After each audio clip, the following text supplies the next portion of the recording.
please call the roll?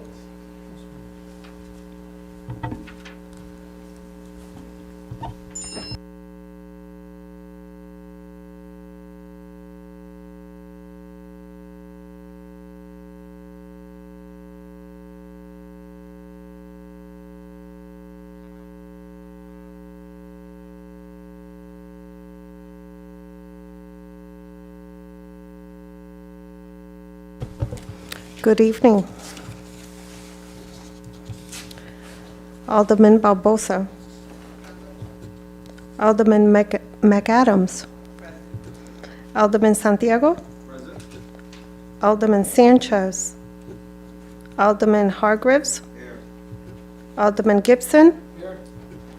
Alderman Smedley. Present. Alderman Scott. Alderman Lloyd Savitra. Also seated this evening, you have Alderman Santiago. Yep, I'm sorry. Alderman Pabon. And Alderman Russell. Thank you. You have a quorum.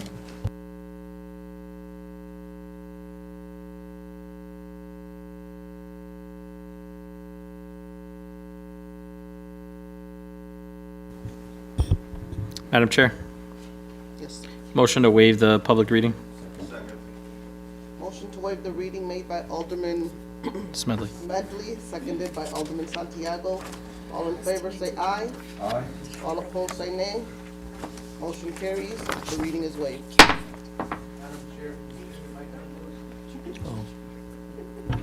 Thank you.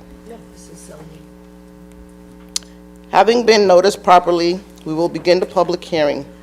Please remember to state your name and address for the record and limit your speaking time to 3 minutes.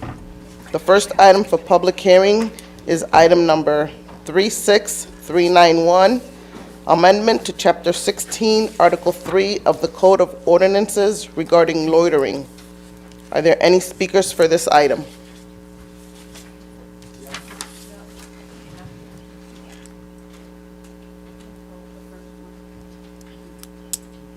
Excuse me, but I don't have my glasses, so I can't really see the names.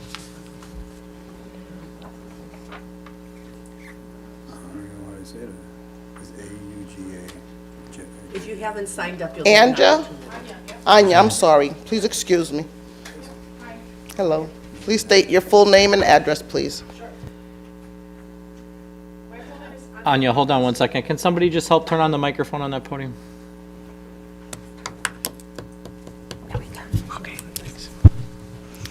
Hi, good evening. My full name is Anja Markwood-Skihan. I live in Weathersfield, 424 Hartford Ave, and I work in New Britain. The business address I'm citing for New Britain is 118 East Main Street in New Britain. We operate 5 Dunkin' locations in New Britain. That is for the past 15 plus years. We own 2 properties in town and pay taxes. 2 of our Dunkin' locations are 24-hour locations, so around the clock. It used to be 3, but we had to cut hours at 1 location and decide on closing the location at 10 p.m. since we had issues with loitering, panhandling, safety of our employees, etc. So my notes here will be regarding the first article, the panhandling and the loitering, both. I'm sure most people know the Dunkins around town. The restaurant I'm referring to is in New Bright Plaza. One sec. I always say we have the best customers here in New Britain. They are relaxed, friendly, and come to us every day. Our customers are looking for a safe and clean environment to enjoy their coffee and donuts. I have worked for years in customer relations, and repeated feedback from New Britain residents was that our stores need to be clean and safe because we have homeless people hanging around in the store, panhandling outside, opening the door, asking people for spare change, and customers don't like it. It's not safe. I don't know how many years you are in town, but for instance, one of the incidents was that a homeless person destroyed all our windows in the front with an axe. It's a couple years back. We also have trouble in the back that homeless people go through our trash, rip it apart every night. There is no doubt that New Britain and the New Britain businesses have their fair share of issues with homeless people, panhandling, and cleanliness. And I agree that something needs to be done, but what you are proposing to tie the police's hand and that your residents have to step over people sleeping on the sidewalk is not the right solution, in my opinion. Your proposal will allow homeless people to sit, sleep, stand in front of our establishments without us being able to ask them to leave, and the police will be powerless. New Britain has worked so hard to make this an attractive and thriving city. What you are proposing is going to set the city back by decades. I'm a registered Democrat and an all-around compassionate person, but this proposal is, in my eyes, ludicrous for everyone involved. It reminds me of the no-chase rules we currently have to endure when bike groups drive through our communities with unregistered and uninsured vehicles, blatantly disregarding the law. Something needs to be done, but you have to ask yourself if what you're proposing is in the best interest of your residents. That's a no. Is it in the best interest of the homeless people? That's a no. Or is it in the best interest of the business owners you want to promote?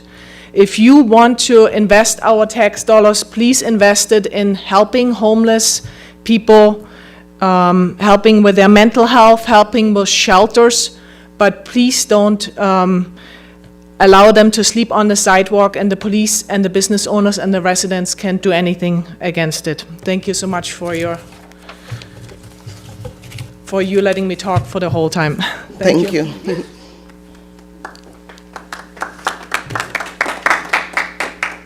Next up is Gwen.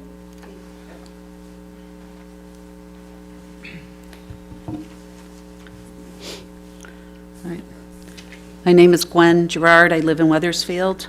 My employer has 5 restaurants in this city. One of my tasks at work is to take any issues that our customers have. One big concern are the homeless and the panhandlers hanging around in front or even inside the restaurants asking customers for money, making them uncomfortable. The customers telling me all the time they are not going back if this continues. This is not a comfortable or safe place for our employees who happen to be working there, who's our mothers, our fathers, our daughters, and our sons.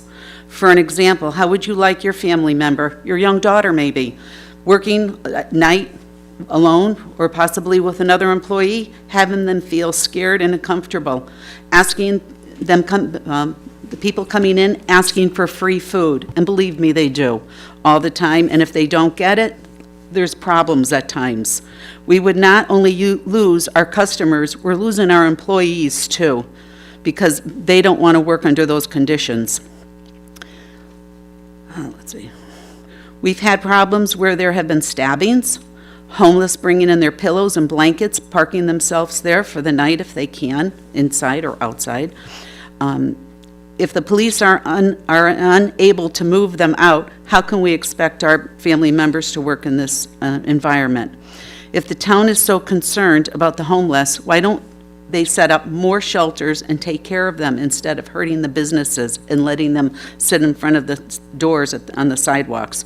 For anybody who wants this law passed, how about instead of hurting the businesses, maybe, they can come and lay in front of your houses and invite them in all the time. It's just not fair, because you're always saying you can do it here, but you can't do it there. Or even better yet, open some places in town where they can be safe and get a free meal, hot meal, and not be intimidating to our employees and our customers. That's all. Thank you. Thank you. Next up is Malik? Yep. Hey, how you doing? My name is Malik Dami. Current address 45 Overhill Avenue, New Britain, Connecticut. I'm representing Jimmy's Smoke Shop, located 64 West Main Street, New Britain, Connecticut. As they said, similar to that, a lot of panhandling affects the business. When customers walk in and out, there's people begging for like change. Customers won't come back when they see that type of issue going on. A lot of complaints happen. We've actually had homeless people break our storefronts many times in the past. Cost us money, insurance to cover up the glass. We have homeless people in the alleyway urinating, using the bathroom. It smells very bad sometimes. We got a lot of customers that come from out of state, out of cities, and when they come see the environment like this, it's very hard for them to come back, so it affects our business.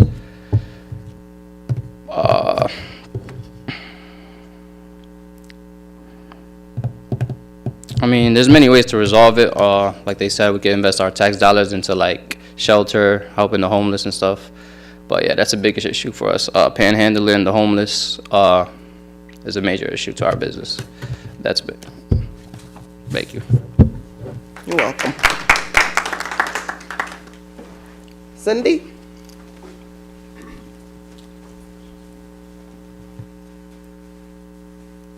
Good evening, Cynthia Young, 37 Faith Circle, Manchester, Connecticut. I'm here speaking today in opposition of allowing the homeless to loiter and panhandle in front of the businesses. Our businesses were created to cater to all, and with that said, it's important that the entrances to our business be kept welcoming so that our customers can come in and feel safe. Having a person sleeping, panhandling, and loitering in front of our business is not going to do us any good, and we pay taxes here. Businesses should not have to take the brunt of homeless situations. I understand that the town can't take 100% culpability for it either. It takes a village. The state needs to step up as well and maybe give a little bit more funding in the areas that are needed. However, allowing us to have the homeless in front of a business that we've worked very, very hard ourselves for is not the way to make that happen. Homelessness is associated with a higher prevalence of mental health, and having that in our stores and for long periods of time in front of our stores, customers don't want to be a part of that. They want to see a clean environment. We work very hard in our company to make sure that we live by those standards. Our employees deserve a safe environment as well as so do the homeless people. Having them in front of our businesses also, it's not safe for them either. So it's our duty as an employer to make sure our employees feel safe as well, and they don't when we have that in front of them. New Britain, as well as other towns, like I said before, need to come up with a better solution, and again, I don't think that this is it. The homeless deserve our respect, and by no means do I feel that they shouldn't get it. They landed in a place that any one of us, you or I, could land in tomorrow, and have known people in my life that that's happened to. So I think what we should do is sit down and come up with a better idea rather than to just let it happen, because what is that going to solve by allowing them to sit in front of our businesses and loiter and sleep? It's not helping them at all. Let's find a place for them to gather that they can feel safe themselves, and so can our businesses and our employees. Thank you.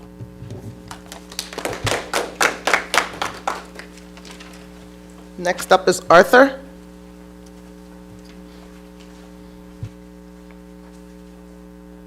My name is Arthur Riveras, 510 Main Street, New Britain, Capital Lunch. Been there for 95 years.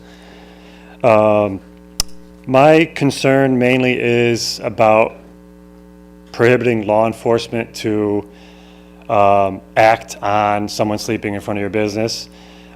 We've had instances where people sleep in front of the business. There's actually an alleyway next to Capital Lunch where it's sheltered, and you know, I'll open up in the morning, and usually they'll just get up and leave, and I don't even mind that. You know, if we're not during business hours. If someone needs shelter, I feel for them, but to not be able to have law enforcement come and remove them if it's a problem, I think that's a problem. I spoke with the local businesses, Cobra Vape Shop, the Yankee Pawn, the liquor store, they're all in agreement. I would like to hear the other side of why this would be a good idea to not allow law enforcement to come and just, you know, can you leave, please? You know, that's it. I don't want them punished or anything. Just if they leave, and that's fine. And yeah, I agree with the other business owners. A couple times we've had, I took a picture. Actually, there's urine. They use it as a toilet there. I've had to clean up human feces 3 times. And I just think that would increase if we would you're allowing them to sleep there. And like I said, if they're down on hard times one night and they need that for shelter and they want to sleep there, it happens. I get it. But to not be able to remove them, I think that's a problem. And I'm open to hear the other side of, you know, there's obviously other ways we could help them, but I just want to hear why this would be a good idea. And I don't know, I'm kind of, you know, I hope the best for them, and I wish we could help them in any way, but we've had to call law enforcement a couple times, and every time they've dealt with the situation perfectly. I don't think we haven't had any issues where they were, you know, use excessive force or were aggressive. They handle it appropriately. I don't see New Britain having a problem with that. The police officers are amazing. And if anything, maybe train them better to handle these situations. But to not allow them to remove people from the front of your business, from sleeping or hanging out or drinking or urinating, I don't see how not allowing them to do their job would be a good idea. And that's why the police, I mean, that's not why they're here, but unfortunately, that's why we need them sometimes. So, you know, I don't want this to be passed, so.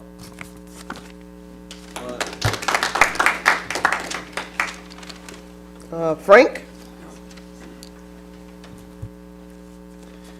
Hi, everyone. My name's Frank Shank. I'm of 121 Pebblebrook Drive, Rocky Hill. I've been a business and a property owner in downtown for 36 years. I'm also the chairman of the New Britain Downtown District, if you didn't know. But I'm also here speaking on behalf of the property owners in the district.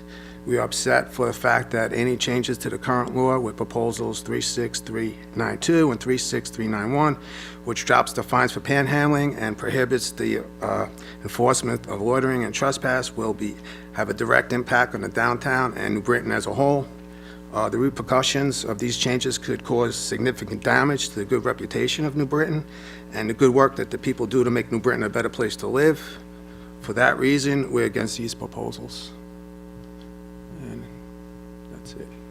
Thank you for giving us some time to talk.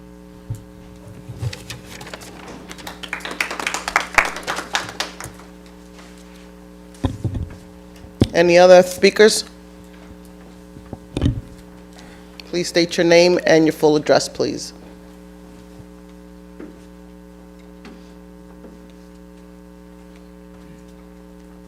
Good afternoon to everyone. My name is Abraham Beltran. I work and live at 222 Main Street. I represent exclusive properties. Not only 222 Main Street, but also 67, 69th Arch Street. We have an accumulation of about 140 plus tenants, commercial and residential. We have definitely an issue as a community, a humanity issue, not just an issue. I think that this is an opportunity for us to come together, not necessarily to split us apart, but please do not remove the tools that we have today to fight this problem.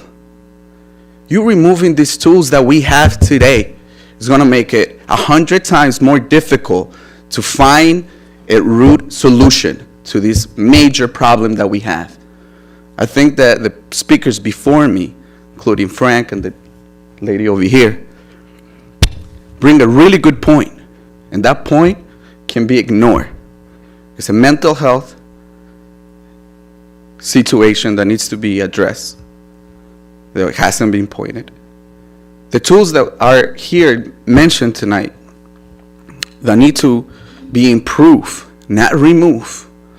We need to come together, find a solution. Nobody asked the people that live, work, invest money in this city. How can we come together and find a solution to eradicate this problem? We can take, for example, any other cities that had this major problem in the past and learn from them. See what they've done. But breaking us apart and taking the tools that we currently have, it's not something we're willing to do. Not my tenants, not my commercial tenants that spend tons of money doing it.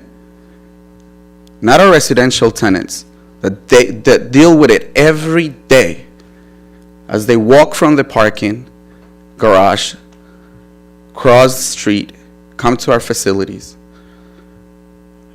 My employer has invested tons and tons of money in the city to make this place look better, to improve the living conditions, to give somebody a nice place to live, something to be proud of. When you walk into the assembly room, you might not even think you are in New Britain, but you are. But walk outside and you remove these tools, you're going to completely see a New Britain that hasn't been improved. You're going to walk back in time into the time where none of it were put together. I think if you eliminate these things now, you're going to have a major issue in the future. And the money that is coming, the investors that are here, the people that are working together to bring New Britain together, they're going to go away because of things like this.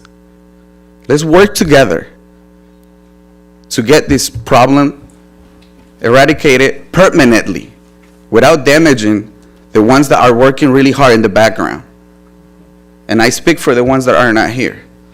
But if I could have all of this room right here full of people complaining, and that's not what we want. Let's work together, find a solution, and keep the tools that we have and improve them. Thank you. Thank you.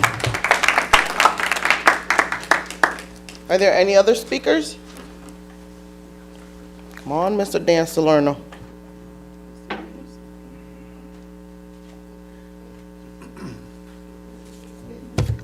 Thank you, Madam Chairman. Daniel M. Salerno. I hope that I'll stay within my 3 minutes. Daniel M. Salerno, 80 Jones Drive, New Britain, Connecticut. I think the first comment I want to make is please check your resolution on 36391. Both of them say panhandling. One of them should be loitering, so it's probably a housekeeping thing you want to be able to do.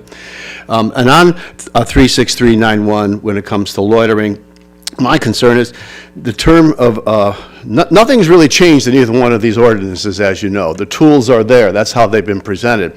But in that particular one, it identifies nothing shall be construed as, and then one term is to sleep. Sidewalks are not for sleeping. It doesn't really matter how anyone provokes the terms that, how one is presented, and I think law enforcement handles that accordingly. In terms of the panhandling, we know that these aren't laws that are unique to the 21st century. They've been around since the 1600s and the 1700s. There's always been issues about almshouses and poorhouses and the need to address those particular individuals. And that should continue throughout our society to be able to do that. But I was driving down the highway today and I realized I was looking at a billboard that stated the distracted driving fine is $625. It doesn't discriminate. It doesn't matter what car you're driving or how much money you have. If you get caught with distracted driving, you pay $625. We have a call for littering in the state of Connecticut. For some reason, it's $259. But if you are caught for littering, you're paying $259 regardless of your socioeconomic status.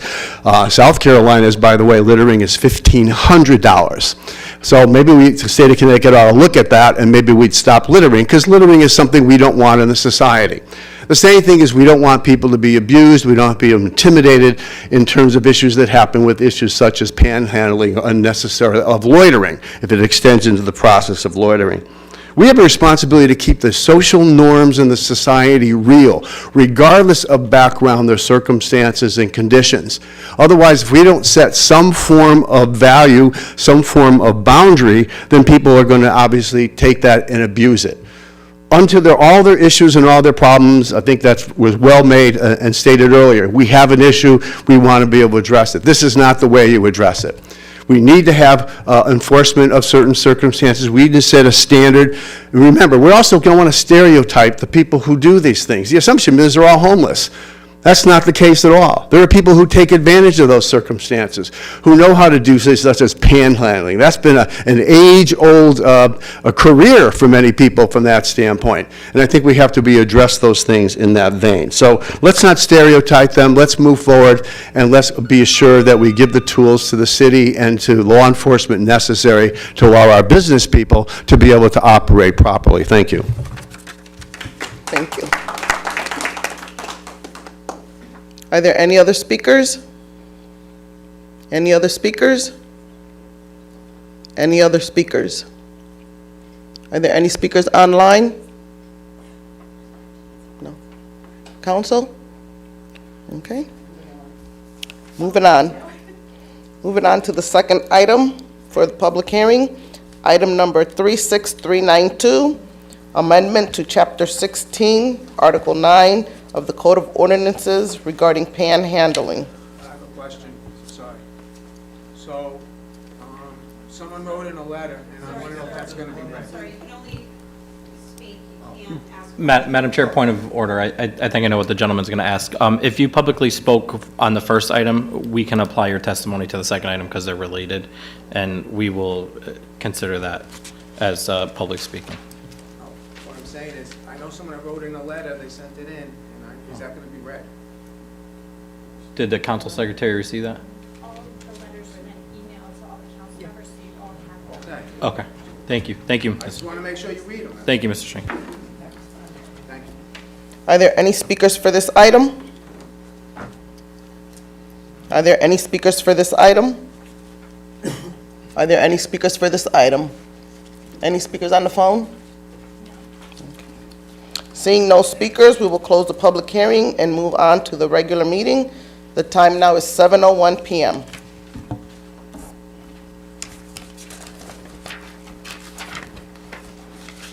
The first item on the agenda, Madam Chair, yes, sir. I'd like to make a motion to suspend the standing rules of 7.8, in which the person shall speak more than 5 minutes at any time without permission from the council. Can I get a second? Second. Motion to suspend 7.8 to have speakers. Point of clarification. So our rules do state that in order for the suspension to happen, it should be a vote by majority of members present. Correct. Is that members of this subcommittee, or is that members of the council? Committee. I think it's only voting members. Thank you. Do I do a roll call? I think you have to do a You don't have to do a roll call on a motion. No. Oh, okay. All those in favor?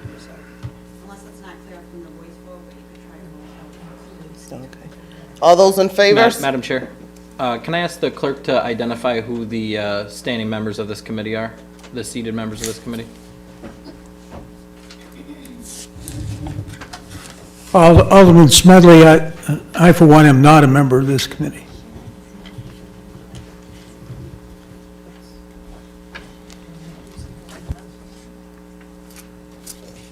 Good evening.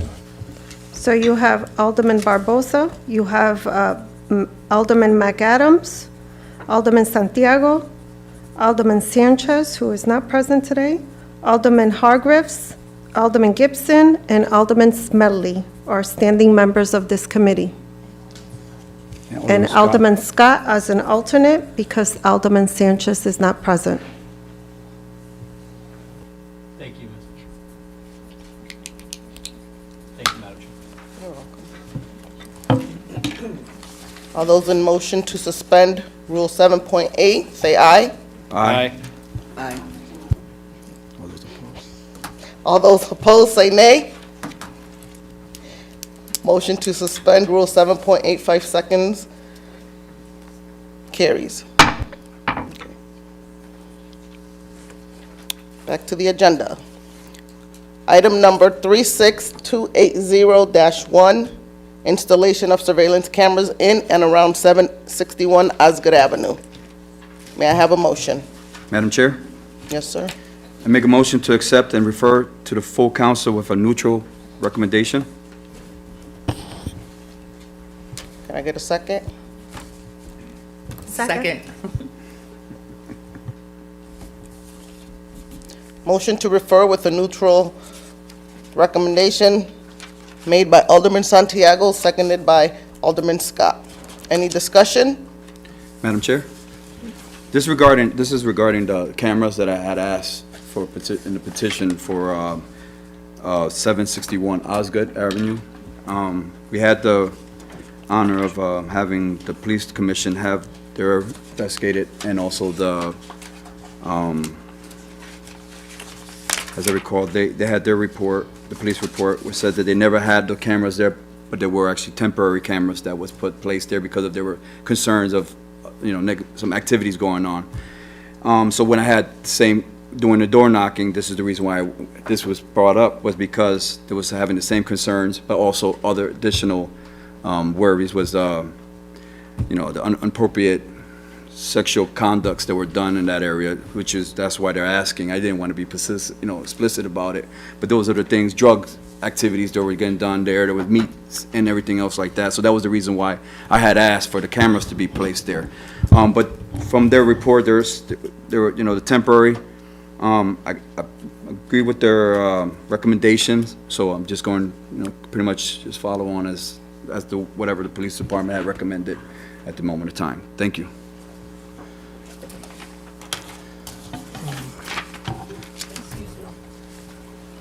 Alderman Pabon? I'm not a voting member, but 761 is my property. Yes. And I own the other property, I own 3 properties on the same street. We don't have no problems. I got cameras going up in another week to cover my business. That's about it. Because there's illegal dumping and everything, but now the lady that wants these cameras, she lives in my 2-family house on the 1st floor. She's a nut. Oh, never mind. Okay. I yield my time. Strike that from the record. Alderwoman Beloin Saavedra?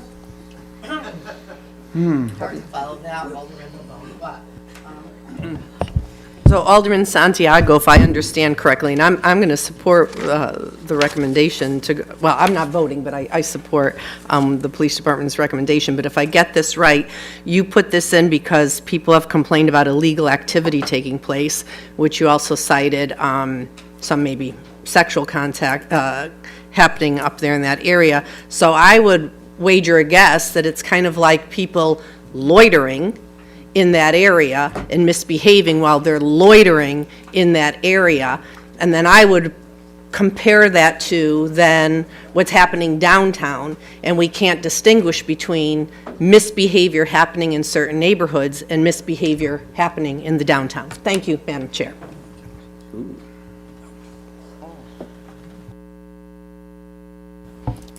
Any further discussion? Motion to refer with a neutral recommendation. Excuse me. No further discussion? Okay. Seeing no further discussion, the motion is to refer with a neutral recommendation. All in favor say aye. Aye. All opposed say nay. Second item on the agenda is item number 36391, amendment to Chapter 16, Article 5, amendment to Chapter 16, Article 3 of the Code of Ordinances regarding loitering. May I have a motion?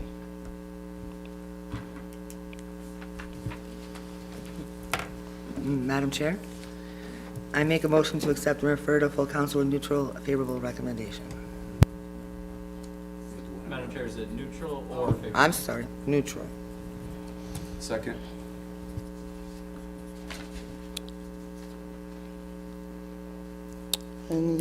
Motion to refer with a neutral recommendation made by Alderman McAdams, seconded by Alderman Santiago. Any discussion?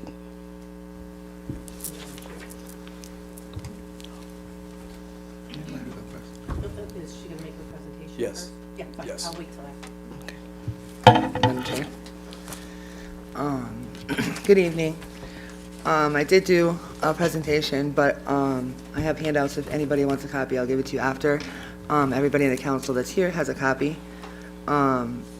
This is a discussion on panhandling and loitering ordinances, stopping the criminalization of unhoused individuals. There's a quote by Tiffany Kimon, New York City Council member: "Criminalization is not the act of an arrest. Criminalization is responding to social ill with policing, and that very interaction at every single point is a traumatic event and is one that escalates rather than de-escalates and further decompensates rather than making a situation better." Questions to think about. How many tickets are actually being paid by individuals who are unhoused? Who pays the cost of individuals when they are arrested and incarcerated, and who pays the court fees? How many of these cases that end up in court are actually paid and thrown out? Where does the money go from these fines when the tickets are paid, when and if tickets are paid? Couldn't we be using our resources better? Shouldn't we be investing in protecting, serving our whole community? What solutions do you have? What solutions do individuals who are unhoused have? And what solutions do the members of our community have? Definitions. Criminalization of homelessness is when law enforcement threatens or punishes homeless people for conducting basic life-sustaining activities in public. Ordinances ban activities such as sleeping, resting, sheltering oneself, camping or car camping, asking for donations, which is panhandling, storing property in public, or simply existing in public spaces. Criminalization can also include arbitrarily or unfairly enforcing other laws such as jaywalking, disorderly conduct against homeless individuals, and the practice of sweeps or displacing homeless or unhoused people from outdoor public spaces throughout harassment, threats, and eviction from a campus. Panhandling is soliciting, made in person, requesting an immediate donation of money or purchase of an item of an amount exceeding its value. Robbery is immediate use of physical force, preventing or overcoming resistance to taking of property. Loitering, remaining idle in essentially one location, and shall include the concept of spending time idly, loafing, walking, or aimlessly, and shall also include expression of hanging around. Surrounding towns, there's a link that has every single town in the ordinances on it. West Hartford, the town of West Hartford, which you'll see the pictures on the following page, has joined homelessness advocates and social service providers throughout the capital region to educate our communities about panhandling and provide resources to help those who do panhandle. They have a whole page of resources and even list what items individuals may need, and they do not have a loitering ordinance. Berlin and Southington also do not have an ordinance for loitering and panhandling. Going to page 8, why should we stop the criminalization of the unhoused? Because criminalization does not address the real causes of homelessness. Criminalization worsens homelessness. Housing services, protecting renters works better and more cost effectively. Frankly, it's inhumane. Criminalization is expensive and wasteful. Criminalization is unconstitutional. Criminalization worsens homelessness because people experiencing homelessness are not in the street by choice usually, but because they lack choices. Criminal and civil punishment serves no constructive purpose. Criminalization policies make the problem of homelessness worse. When unhoused people are given tickets, high fines and fees, or incarcerated for having to live outdoors, it hurts their employment and housing options, access to education, family stability, and communities. Excuse me. This isn't an effective way to keep our communities safe, and it is disruptive to families and other community members as well. Criminalization is unconstitutional. A growing number of courts have struck down laws punishing sleeping and camping in public and the practice of homeless sweeps under the 4th, 8th, and 14th Amendments. Panhandling bans have also been struck down in federal courts across the country on First Amendment free speech grounds. Since 2015, U.S. Supreme Court case Reed versus Gilbert, 100% of legal challenges to panhandling bans, including so-called aggressive panhandling bans, have been successful. The most recent case will be heard on April 22nd, when Supreme Court of the United States will hear the case of Johnson versus Grants Pass, Oregon. Excuse me. Reasons to stop the criminalization of the unhoused: you also lose points in the COC application, leading to loss of HUD funding. New York City lost 2 points on a NOFA and losing up to $14 million less in HUD funding. There is a question on the application, which is listed in this pamphlet, that specifically says what strategies to prevent criminalization of homelessness. They want examples of laws and policies that criminalize, including but are not limited to banning camping, sleeping, vagrancy, sitting, loitering, or begging in public spaces, evictions from homeless camps, restrictions on panhandling, and ban living in vehicles. The next page is the police log from January to March of how many arrests or tickets and fines for unhoused individuals. These numbers show the New Britain population most vulnerable to criminalization of basic human needs.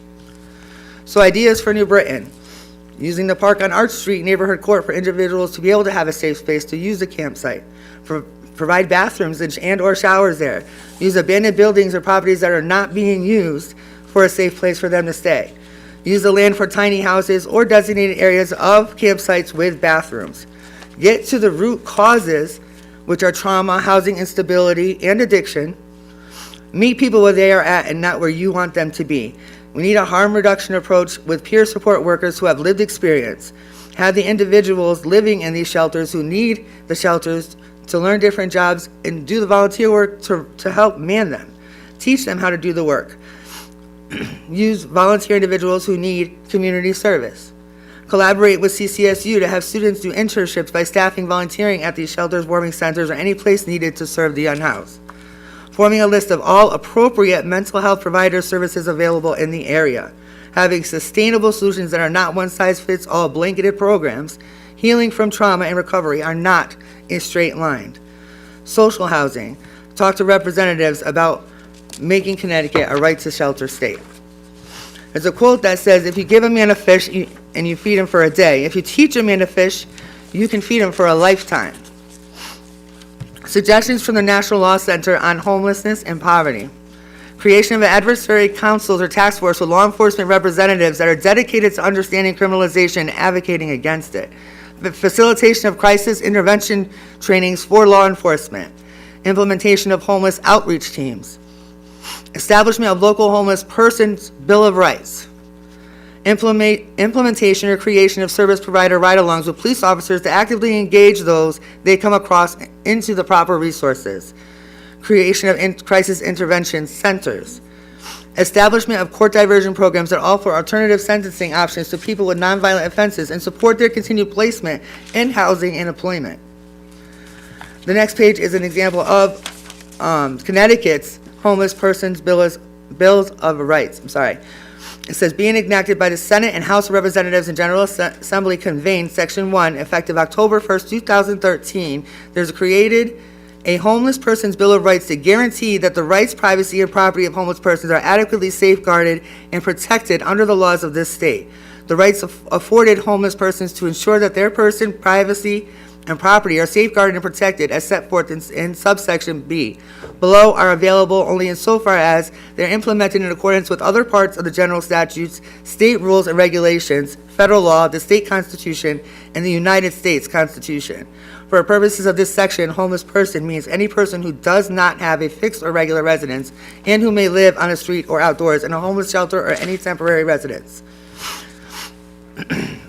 Public Act number 13-251, each homeless person in this state has a right to, 1, move freely in public spaces, including on public sidewalks, in public parks, on public transportation, and in public buildings without harassment or intimidation from law enforcement officers in the same manner as other persons. Having equal opportunities for employment, receive emergency medical care, register to vote and to vote, have personal information protected, have a reasonable expectation of privacy in his or her personal property, and receive equal treatment by state and municipal agencies. Each municipality shall conspicuously post in the usual location for municipal notices a notice entitled Homeless Persons Bill of Rights that contains the text set forth in subsection of this section. Each municipality shall make copies of such notice available to members of public upon request. How does the council achieve stopping the criminalization of the unhoused? As council, it is our responsibility to be the voice for and serve all members of the community. Criminalization of the unhoused needs to stop, and in order to achieve that, the panhandling and loitering ordinance need to be repealed. And that being said, I understand the concerns of the businesses. I'm not saying that this will take away from law enforcement to be able to have them move. They can still come and ask them to move. I understand your concerns and the issues that are there. But speaking right, we do need to have conversations, and we do need to come together to find resources for them as well, and not just brush them off or lock them up for basic human needs. My number is posted, so anybody can call me. We can have the conversation. Thank you.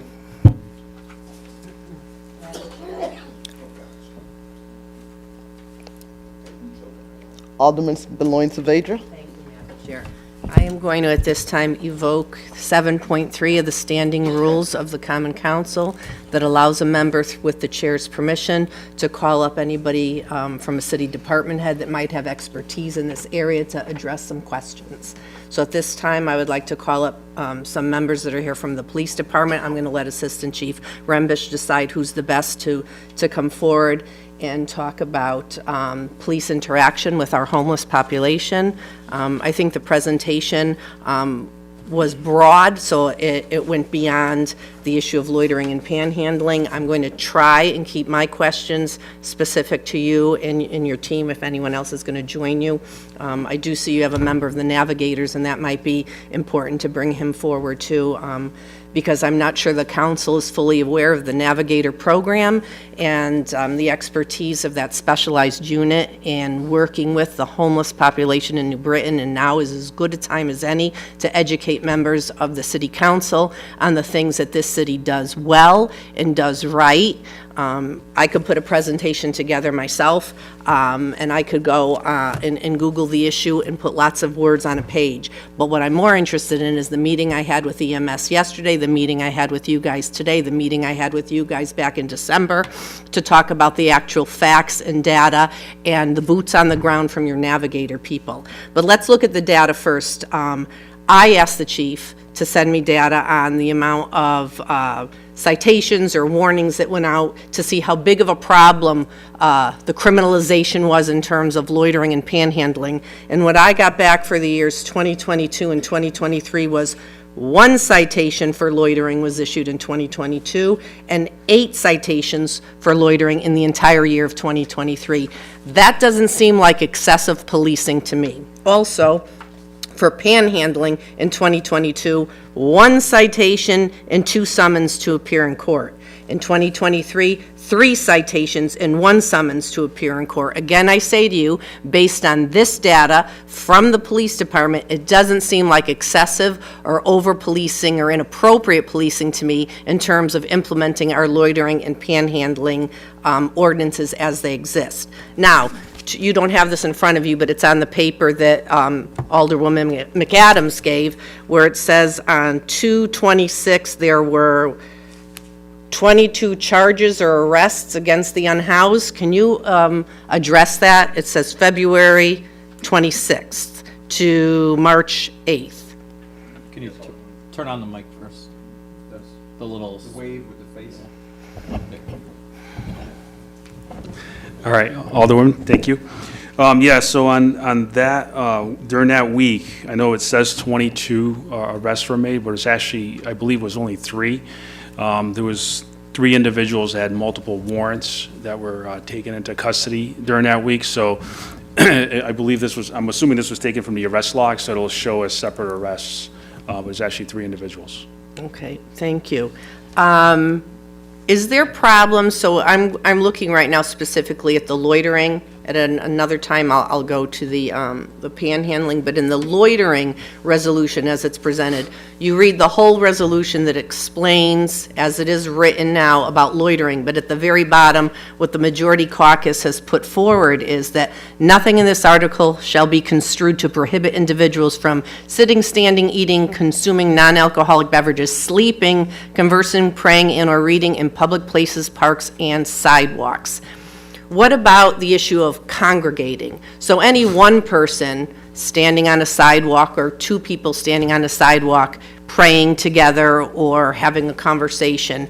But what about when people congregate? You have multiple people standing on a sidewalk, maybe consuming alcoholic beverages, or maybe just propping up and sitting down. But how does that impact? How do you see the police interacting with that? Maybe your navigators program and how they interact with people who are congregating or currently doing these type of things that the businesses are now saying impedes their business. Sure, I can assure everyone here that we don't go up to people and bother them if they're praying or reading a book in public or just socializing with their friends. What we are doing is responding to community complaints, as the members here have heard from some of the businesses. We typically go out because there's a complaint that is called in, or some of the complaints aren't called in. A business member or a business owner might stop in and say, hey, I'm having a problem here, so there's not like an actual call to dispatch, but we are responding to complaints from the community. And one of the first things we try to do is address it. Nobody at our police department, our mindset isn't to arrest everyone, because that doesn't solve any problems. Putting our hands on an individual, regardless of their socioeconomic status, is a dangerous thing, not just for us, but also for the individual that we're dealing with. So we try to avoid those situations as much as possible. However, after being warned on numerous occasions and having a business owner or someone in the community calling and saying, hey, this is a repeated issue, we're left with no other option but to take some enforcement action. And that's kind of what you're seeing here, Alderwoman, is that, kind of that last resort where we're kind of left with no other option but to go down that route. But as you mentioned earlier too, we do have a navigator program that we run, and I know some of you might not understand what that is, but I do have two of our navigators here, one clinician from CMHA and another detective that works. They both work with another officer. They're highly trained, and they work by meeting with individuals that are unhoused, mental health issues, that are walking around in the community, maybe sleeping in tents, and they try to find them help. We don't try to arrest them. We try to help them as much as possible. And they can kind of talk on that program more. We can have them Yes, come I up now. would, through you, Madam Chair, if you wouldn't mind, I would love to hear directly from the navigators in some examples on how they interact with our unhoused population in the city of New Britain and some of the services they try to get our individuals connected with. Sure. Thank you. Hello, my name is Sierra. I'm the embedded clinician through Community Mental Health Affiliates, and this is Jerry Chimura. I'm with the New Britain Police Department Navigator Program. So the Navigator program is a program that the police department put together about 2 years ago, where we recognize the immediate need for mental health services as well as people struggling with homelessness. Whenever a call comes in, whether it's a person who is emotionally distressed, someone struggling with homelessness, officers will go out, and if they see that there's a need for mental health services or homelessness, they will touch base with the Navigator program. We also have another officer who works in the daytime. We will then go out to the call and talk with them and provide assessments. So if it's a person struggling in a crisis situation, whether having thoughts of suicidality, homicidality, some people who are struggling with homelessness tend to have those thoughts. We will assess them, determine if they're safe to be in the community, if they need to be further evaluated at the hospital, or if they can work through this in an outpatient basis. So we tend to utilize all the community services that we have. We connect with CMHA, Wheeler Clinic, Root Center, Hope Connection, Friendship Center. We're basically working with these people struggling to get them connected to services, whatever they may need, whether that's working with City Hall as well, getting any kind of services that they really are requesting, getting into the shelter, anything.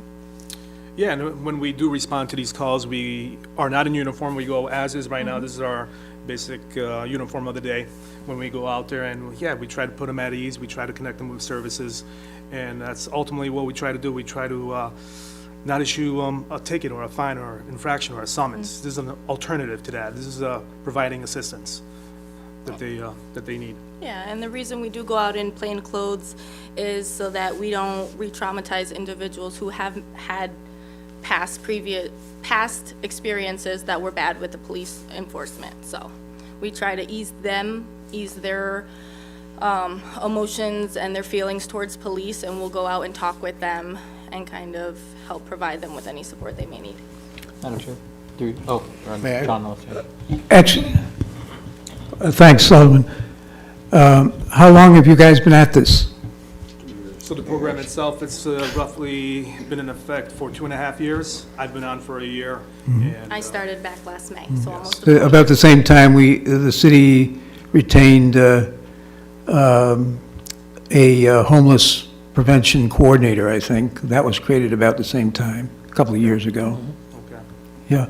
I don't want to interrupt you, but I just have one question, Alderman, if you'll defer to me, for the deputy chief. I've got the title right, don't I? Yes, sir. Yeah. So two things, actually.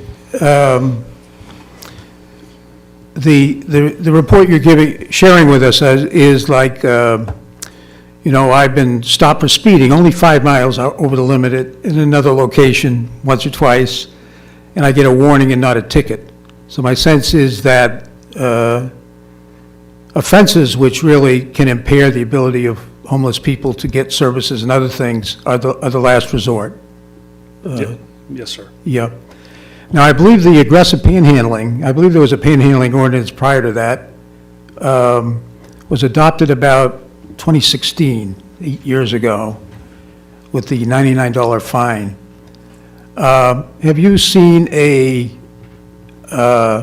tangible difference with that ordinance in your ability to maintain order and to respond to the concerns we've heard tonight? Has it made any difference at all? I would have to go back and do some more research as far as the numbers go, but it is beneficial in different ways. A lot of times people don't understand, look at panhandling as an individual that's just trying to get money because they're kind of, down on their luck and they're trying to get a few dollars. But it's actually every panhandling situation can be a dangerous situation, not just for the panhandler, but also for the individual that's being asked for the money. Those two individuals don't know each other. Some have mental health issues. And, the reaction of somebody, a recipient of a panhandler, could be over the top for no reason other than they just don't understand the situation of what's going on, and they might overreact and hurt the other individual, or vice versa. We've seen issues where a panhandler is asking for money, the individual says no, no thank you, walks away, and then they're followed and harassed, and the situation escalates. The other issue that we have when it comes to panhandling as well is that a lot of the panhandling is done at like highway exit ramps or on-ramps or major intersections, and that's a very dangerous situation because what ends up happening is somebody's holding a sign and there's a green light and somebody abruptly stops to give money to the individual, and then you have cars that they're not paying attention, they could cause an accident, they try to go around the people, and then now this other person's in a roadway. So it's not just a situation where somebody's being bothered or we don't want someone to ask for money. It's just a greater issue here that we're trying to prevent from escalating, people getting hurt. Oh, thank you. You're welcome. Madam Chair. Alderman Smedley? Thank you.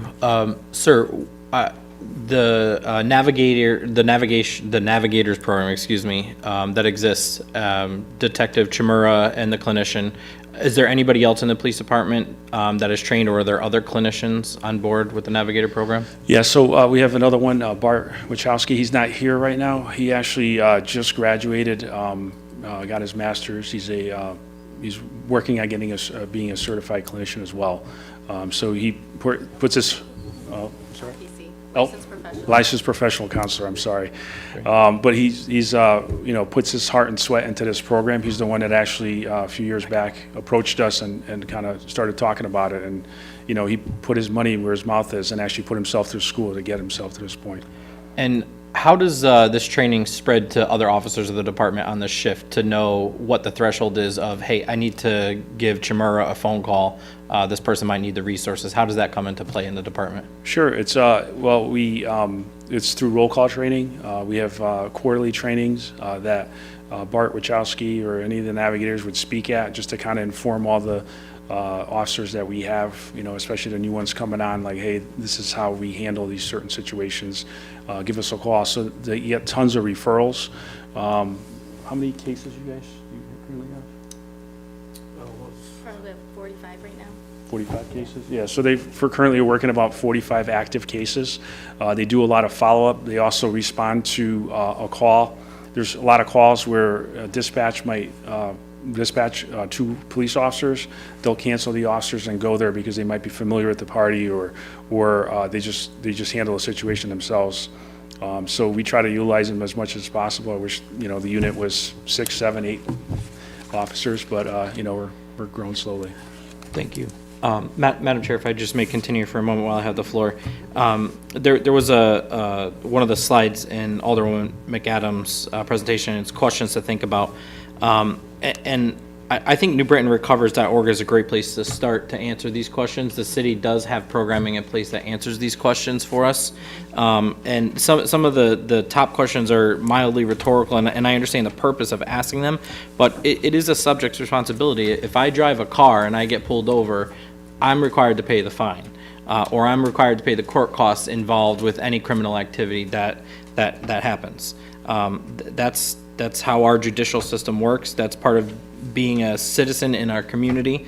And then further down, how many of these cases are thrown out by the courts? That's for a judge or a prosecutor to decide, and then where does the money go? If it's an ordinance violation, it's to the city. Could we be using our resources better? Absolutely, we could always improve on how we're using our resources, but the PD, our police department, is doing a pretty good job of initiating that for us on the city's behalf with this Navigator program, and New Britain Recovers does the same thing with EMS. When EMS responds, they also have the opportunity to help them get access to resources if and when needed. And the rest of the questions, like I said, New Britain Recovers through our community services department. That's their purpose. That's what they do, and I think they're doing a good job of it. We had a public hearing a few months ago where Mary from the Community Development Community Services Office, excuse me, gave a presentation, and she answered questions beyond my knowledge, and I couldn't believe the resources that we are providing to our community. So. While I agree that there's a problem and we have to come together to handle it, I don't think removing one of the tools for our enforcement capability is a method in which to do that. I myself have sat multiple businesses or been in multiple businesses and experienced some of these situations, and it's very uncomfortable. It is. And it makes me also think sometimes, where am I going to go that day, or if I'm going to return to frequent those businesses. And that's important for this council to consider with our plan of continuously improving our downtown. Thank you. Madam Chair, could I just ask our navigators, or, I'm not trying to push you aside, but I happened to be at the Friendship Center yesterday, where $1 million grant has been received through federal government, and their primary use of that money is to build restrooms, bathrooms, for people to maintain the privacy and dignity of having to take care of themselves. Your relationship with the Friendship Center, is that on a daily basis? Is that constant? Yeah, so we continue to work with the Friendship Center. We talk with the program director as well as the outreach coordinator, who sometimes will go out to calls if we are looking for someone. If we find someone who is struggling with homelessness and in a tent, we will go out as a team together sometimes and try to get them connected to the Friendship Center, so that way they can start that process to look, get the case management that they need. And the outreach workers they have, I understand, go out in the cold weather. Yes. You are not the same people. There are two other people that do that. Yes. There's an outreach coordinator through the Friendship Center Okay. as well. Okay. Well, I think what I'm hearing is from Alderman McAdam and virtually all the speakers is we have a resource problem in terms of addressing this problem that's getting worse. And the idea, as you mentioned, Alderman McAdam, and the knowledge of the program we're trying to do is a start at making the city and the state a better place to address the problem. I think I have an issue with the aggressive panhandling one, because there is a panhandling ordinance before that, I assume, that we can, I think, discuss further as well, not to impede your ability to enforce the law. I think the issue I've heard is if you find somebody $99, if it gets to that point, if they're homeless, they probably don't have $99 to pay the fine, then they lose their ability to get benefits, to be case managed, because those benefits are denied. And I think this discussion is all about that. How do we get help to people before we have offenses where it gets to the point of criminalization? Thank you. Alderman Smedley? Thank you, Madam Chair. How many, and anybody who can answer this, how many cases that you have handled or people that you interact with are actually New Britain residents or from out of town? Do you track that data, or how is that handled? I don't have the specific numbers in front of me, but I do. I know that there's a large majority of people that we do deal with when it comes to panhandling are from out of town. We've even caught people from out of state. Just as an example, a few years back, we had I guess you would call it a ring of panhandlers. There was an individual that would drop them off from Manchester in a minivan and put them out at different intersections, and they would collect money all day, and then he would pick them up, and then they would drive back to Manchester, as an example. And we found people with, close to $1,000 on them just from one day. Thank you. Alderman Santiago? I'm not sure who would, what happens if the individual refuses the services? What get done then? So if you got called and it was refused, what happens after that? Yep. I guess you can answer that better. So we continue to try with them. Unfortunately, if they're refusing services, there's not much more we can do. I mean, we've had situations where they'll refuse one day, we'll follow up in another week or two, offer them again, and we go out with them a couple times, and once they kind of refuse, we'll say, hey, this is our number, give us a call if you do need something, but usually we do try to get them at least connected to one of the services in the community.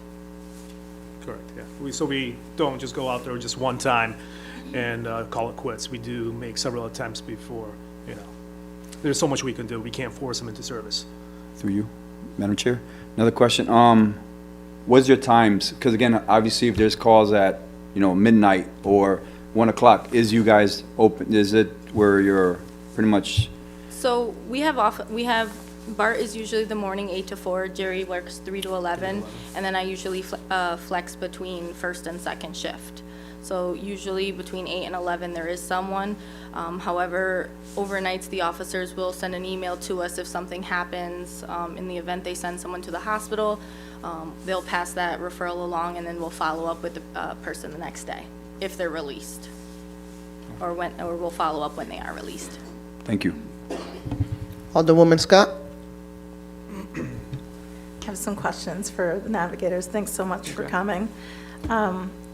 I was just wondering how many, so it's just you guys on the staff, that was my question, so. Yeah, there's 3 of us. Okay. Well, 3 for now, at least. So, yeah, I'm a mental health provider, so I see that as, that's a huge load for you guys to carry.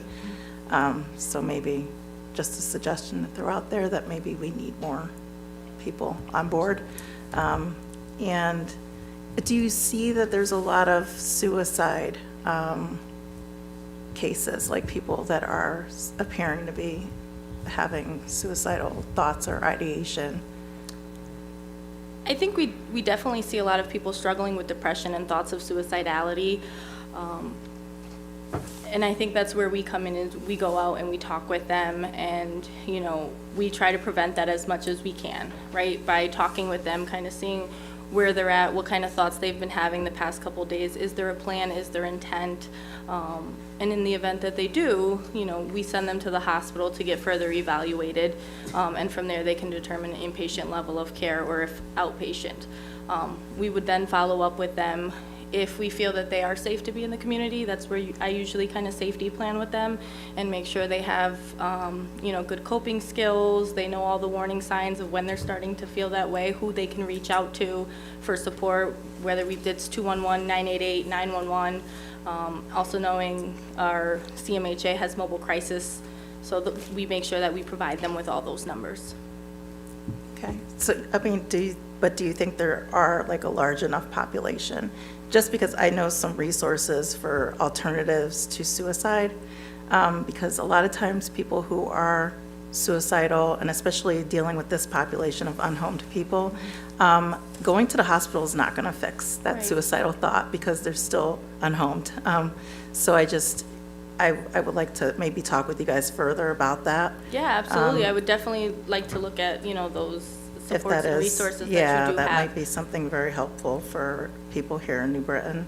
And what is the list of services? Are you guys providing a list of services to people who are unhomed, or are you just giving like a blanket referral to clinics? Or are they being able to see a list of providers that they can choose from to see? So we do have a list. Sometimes we just we meet them where they're at. We see what things they have done. Have you been able to go to the Hope Connection Center and meet with them where they can start that case management process and looking for housing? If they've kind of done that, we say, okay, well, you know, are you also struggling with your mental health? Would you like to be connected to CMHA? There's Wheeler. We give them, you know, the wide range of services that we do have, because CMHA does have, you know, programs that can help with housing and case management, as well as Wheeler. So we kind of meet them where they're at, seeing where their needs are and what they have tried and then what they haven't. And that's where we kind of offer that suggestion. Sometimes we will, you know, CMHA has open access hours. We will meet them there. Wheeler has walk-in hours as well. We can take them there, so that way they can automatically get connected to those services. Yeah, I'd really like to talk with you guys further to help out a little bit more if I can. Of course, thank you.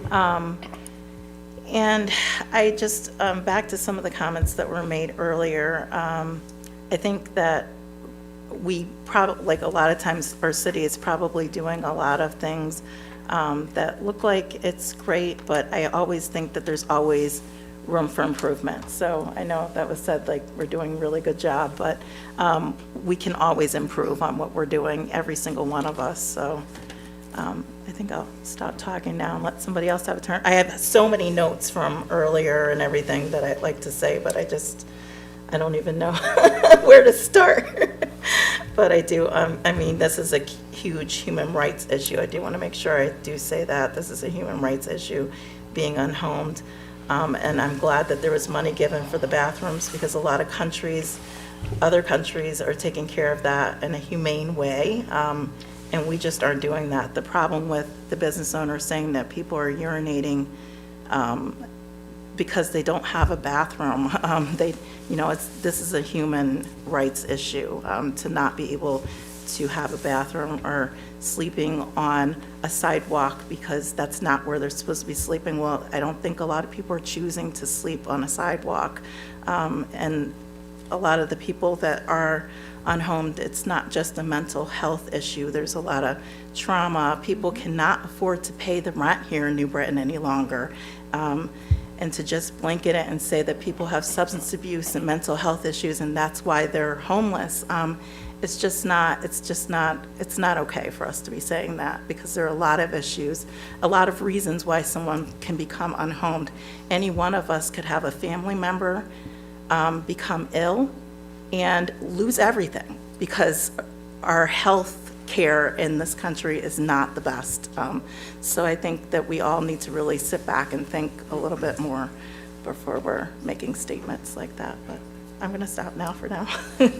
Alderman Russell? Thank you. You know, it's more not really a question, it's a statement, but you guys work hand in hand with EMS as well, correct? Yes, correct. And they do have navigators as well? Yes. So when you find somebody, do you turn them over to EMS, or do you work alongside of them on that? So we work alongside. EMS primarily will do substance. However, sometimes substance and mental health do go hand in hand, so we will partner together and meet the client, whether one of us meet at one time and then introduce the other, but we do work together. Now, such as a question like Alderman Santiago was asking you, there's really a small window where you can help people, correct? We try the best that we can. So, I mean, when you say you keep on going back and you visit them, is there a chance that when you go back, there is a time where they're ready to go? And Sometimes they are. So have we had success through that as well? Absolutely. Thank you. Any other discussion? Got a quick question. Alderman for the Fabon? Chief? Chief, what do you guys do when you find somebody living in a tent, a homeless person? Well, we typically would call, let the navigator unit know so they can help out. There are situations where, you know, we had a recent situation where there was an individual sleeping in a tent at Walnut Hill Park, and I guess there were lighting fires by the generator there, so that was an unsafe thing. The owner tried to address it himself, but the individual got violent with him or confrontational, so he ended up calling us, and at that point, we asked him to leave. But typically, we would call the navigator unit and see if we can get him help. Okay, because another, well, this is, a couple of months ago, we had a demonstration here about the homeless. One guy spoke that he said that somebody went there, the police went there, they broke everything he had in his tent. Now, we found out that it wasn't the New Britain police, it was the state police. And, matter of fact, it cost me $100 because I gave him another $100 so he can buy a tent, because I felt sorry for him. But you guys, well, it wasn't you guys, so that was good. Well, I'm glad the way you guys are handling. Thank you. Yeah, there was another incident too that where there was a individual that's complaining that we broke up their tent, but actually when we did our investigation, it was a construction crew that was working on the house. So they're the ones that tossed all this stuff out. It wasn't the police department. You're welcome, sir. Alderman Jason? I just wanted to thank you guys for really approaching this issue. And I'm going to speak on this. You know, I sympathize what's going on both issues that's before us. You know, it stated in there to hear from somebody who lived it. I lived it. I was one of 10 children. We were homeless. At the time, there were 7 of us in the household. My mother worked double shifts, did whatever she did, whatever she can do to get us out those situations. And that quote, I'm glad you put that quote in it, to feed a man to, you know, teach a man to fish and fish for, you know, whatever the saying goes. But the fish, teaching us to fish was our education. And I'm glad that we navigated through those hard times. We didn't have to resort out there in the streets, but I put myself in a position to help this cause because it's personal to me. Once again, I sympathize what's going on out there. However, we have to be reasonable and come to a realistic approach on handling this situation. And we say that we have to hear from the whole community, and I think the community has spoken as well tonight. I thank all the business owners that came out to speak before this issue. Most of them, if not all of them, they're in the ward that I represent. So I'm hearing on both sides. And once again, it is a complex situation. However, that we have to deal with a common sense approach and really make the best effort to help eradicate this issue in the best way possible. Thank you.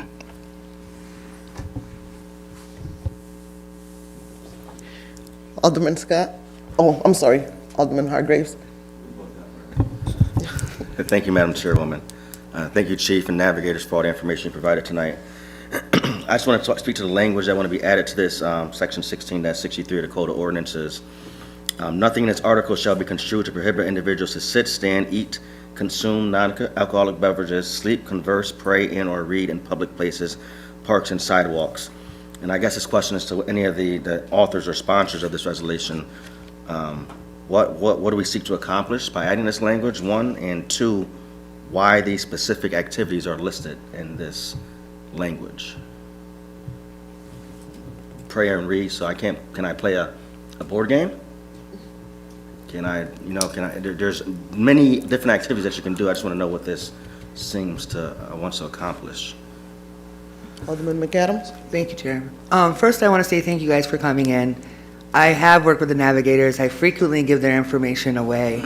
I am a boots to the ground person. I am outside talking with these individuals who are unhoused, and I have actually had them at my house. So it is a combination of us coming together, and that was the purpose of me putting these in. However, in conversations with individuals who are unhoused, they're getting ticketed for eating on a sidewalk. They're getting ticketed for just being on a sidewalk. So I am being their voice because I talk to them every day. I'm out there at night before I go to work. I make sure they're good in the tents. I make sure they have stuff they need. My car is full of resources, and I have the resources from New Britain Recovers to give out as well.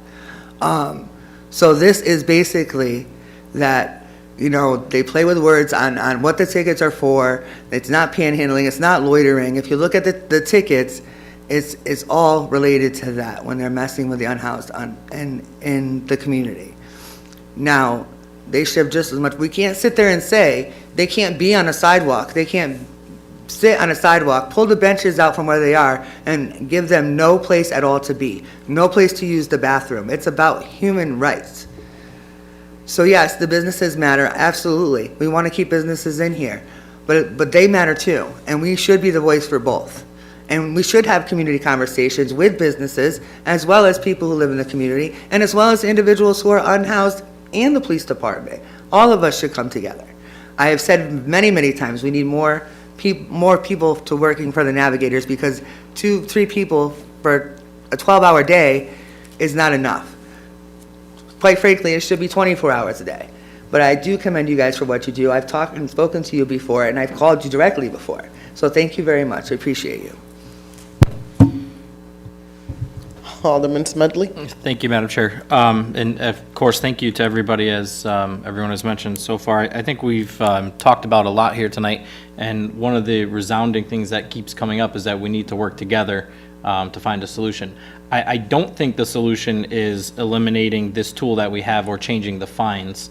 And I'd like to see one of two things happen here. I'd either like to see this tabled, which I understand might not be the best option because this is the last consolidated committee meeting. So possibly a referral back to another committee for further discussion. And I would strongly recommend a rewording of the intentions of this that lead to the community coming together versus removing a tool that is used appropriately and genuinely. I think after hearing the testimony tonight from the deputy chief and the Navigators and the testimony from our business owners. So I would urge the author of the resolution, Alderwoman McAdams, to consider rewording it and a referral to one of the other committees, Admin, Finance, and Law, I'm guessing. Thank you. Madam Chair? Madam Chair, the discussions, again, obviously, it is that the consolidated this would be the last consolidated, which the intent was this wasn't going to be passed.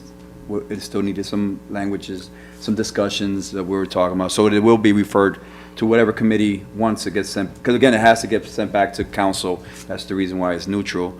But it will get sent back with the idea that it will be sent to the other two committees that would be existing at the time, and then with further conversations. Madam Chair, through you to Corp Counsel, can we refer to another committee from this committee, or it has to go back? Jessica asked me that. The only referral typically is from council, so Okay. I think the safest bet is to refer back to council and then have council refer to a committee. Okay. Any other discussion? Thank you. Thank you. McAdams, you want to make a new referral? No, we have to just do it as it was. It's a neutral recommendation, and then we'll send it back to council, and then after that, it will be referred after that. Okay. Yes, sure. So seeing there is no further discussion, the motion is to refer with a neutral recommendation. All in favor, say aye. No for the record? Party line? Party line.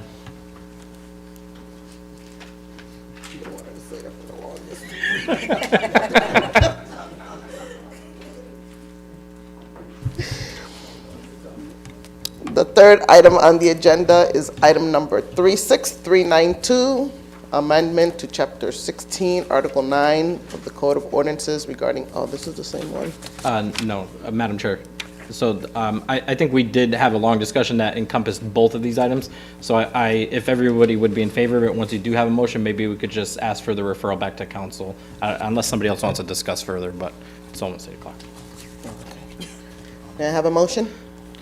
I make a motion to, Madam Chair, I'm sorry. I make a motion to accept and refer to the council with a neutral recommendation. Okay, motion to refer with a neutral recommendation made by Alderman Santiago, seconded by Alderman McAdam. Any discussion? Seeing no further discussion, the motion to refer with a neutral recommendation. All in favor say aye. All opposed say nay. No for the record. There's a tabled one. Yeah, is it party line?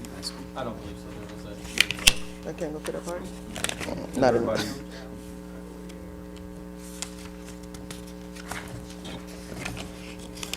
Roll call? Just so that way they know who's, that's it. Roll call. Roll call.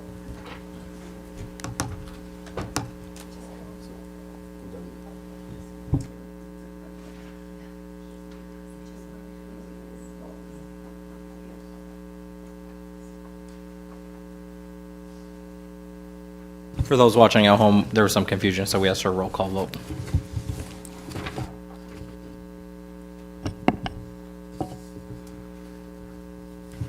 You're doing a roll call for item number 36392. 369. 36392.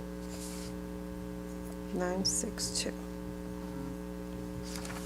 Just for clarificational purposes, roll call for item number 36962. No, 36392. 369. 363. 36392. Okay, thank you.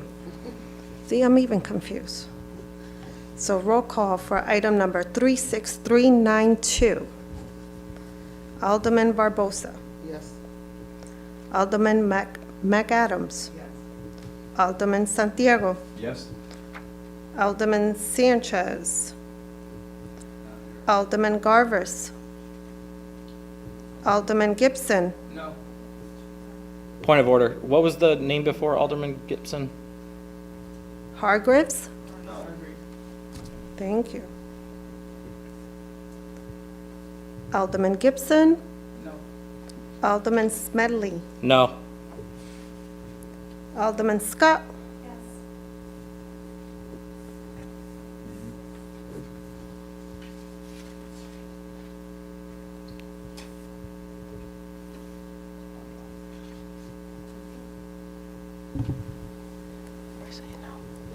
You have 7-3, Madam Chair. 4-3. 4-3, I'm sorry. Party line? Party line. Wilma just wants to say that. Madam Chair? Madam Chair, we have due to the fact that this will be the last consolidated meeting, we do have a table item that I would like to take out of being tabled and make a motion to remove item number 36304 off the table. Can I get a second? Second. Motion to remove item number 36304 and refer back to council? I'm not sure what was it was a neutral. Uh-huh. We got to vote for, take it off the Okay. table first. Okay. All in favor, say aye. Aye? No. No for the record. Party line? Party line. Okay. All right. And, okay, so now we could vote on sending it back, correct? Yes. Yes, so now, I mean, we just vote on sending it back. Okay, make a motion? Yeah, we already did that part. Oh, okay. It was already done, so now is the point of just either you want discussions or you could have. Oh, any discussion on that motion, on that, item? Can I ask you, what is it for? What is it? The resolution was regarding the meters? Yes. Water meters and suspension of any charges during an investigatory period. It was a neutral recommendation at the original time. So any discussion? Any discussion? So make the motion to, see no further discussion, the motion is referred with a neutral recommendation? Neutral recommendation. All in favor, say aye. Aye? All opposed? Party line. Party line. Motion to adjourn. All in favor, say aye. All opposed, say. I'm going out. Is it party line? Can we go to the party?